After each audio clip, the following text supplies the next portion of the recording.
Hey everyone, welcome back to The Explainer. I am so thrilled to have you here today.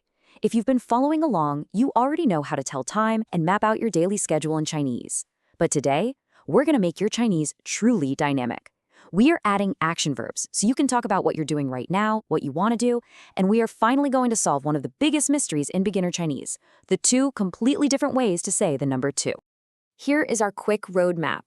We'll tackle action verbs, the present continuous tense, solve that mystery of 2, learn how to express wants and thoughts, and then put the whole shebang together.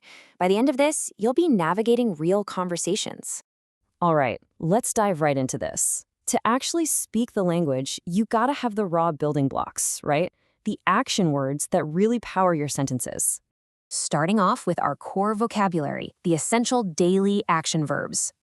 Okay, meet your new best friends. We've got the absolute essentials. 做 for doing, 看 for watching or looking, and 听 for listening. Of course, you'll definitely need 气 to eat and 黑 to drink. Oh, and 买 to buy and 买 to sell. And to actually use these verbs, we'll pair them with everyday nouns, like 书 for a book, 电影 for a movie, 茶 for tea, and 咖啡 for coffee. And guys, this just brilliantly illustrates how logical Chinese characters actually are. Look at 看, to look. The top part is literally a hand, and the bottom is an eye. I want you to physically do this right now. Put your hand over your eye like you're peering into the distance. Boom, that is 看. Then we have 吃 to eat. The left side is a mouth, the right side means begging. You use your mouth to eat. Same with 喝 to drink. It's got that same mouth radical on the left. The visuals are literally handing you the meaning.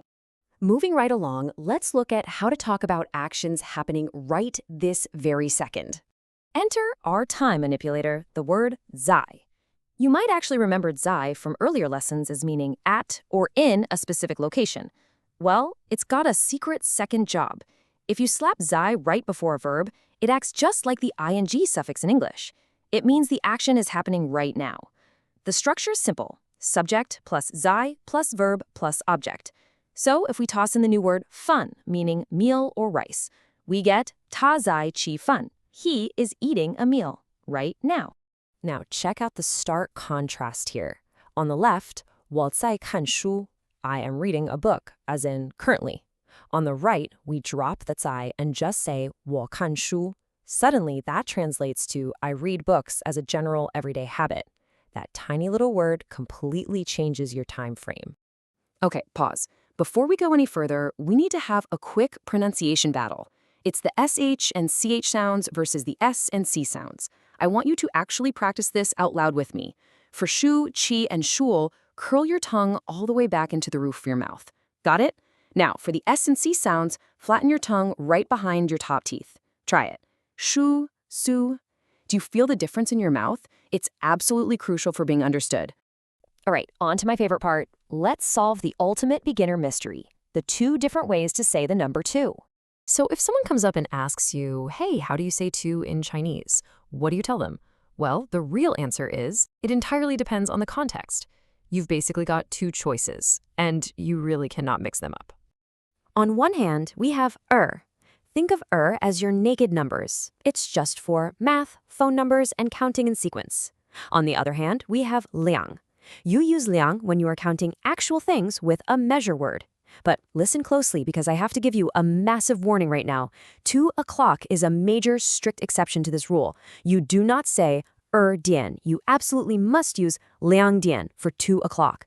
Yeah, it breaks the math rule, but hey, language is just funny like that sometimes. Let's cement this with a few concrete examples. Counting people, 2个人, 2 people.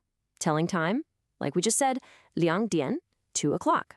But what if you're just counting 1, 2, 3? Then it's 1, 2, 3, doing math. 2加2, 2 plus 2. So just remember, counting things uses 2, naked numbers use 2. Keep that little rule of thumb in your back pocket. Next up, let's talk about expressing our wants and our thoughts. We do this using the incredibly versatile verb 想. Honestly, this word has a bit of a split personality. When you put it right before an action verb, it simply means to want. Like, 我想看电影, I want to watch a movie. But if you place it right before a person, it becomes this deeply emotional word meaning to miss someone. 我想你, I miss you. It's the exact same word, but with a totally different feeling. All right, we've gathered all the pieces. Now it's time to put it all together into a real dialogue. Think of this as the final boss battle of today's explainer. We're going to take those verbs, the present continuous tense, the number two, and your desires, and fuse them into an actual conversation. Imagine this opening exchange. Person A says, 你好, 你在做什么? Hello, what are you doing right now? Look at that Zai doing its job perfectly. And person B replies, 我在看书, 你想看电影吗? I'm reading a book. Do you want to watch a movie? Notice how beautifully Zai for the current action and Xiang for the desire work together there.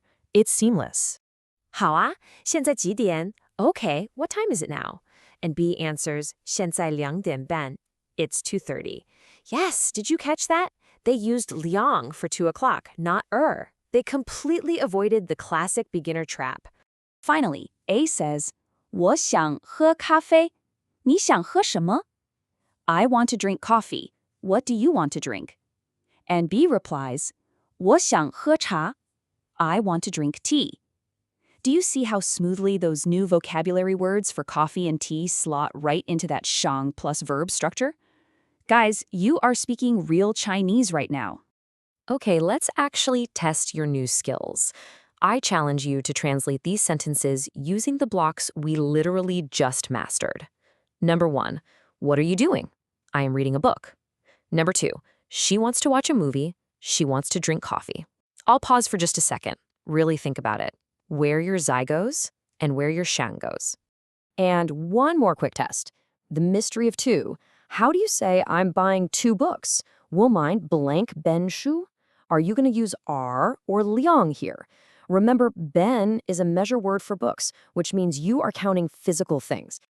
All right, let's look at the answers. For the translations, 你在做什么? 我在看书. And for the second one, 他想看电影. 他想喝咖啡. And for our fill in the blank, because you are counting books with a measure word, it absolutely must be 2本书. Just like time is 2点, but phone numbers and math stay as are. If you got those right, give yourself a massive pat on the back. You are doing incredibly well.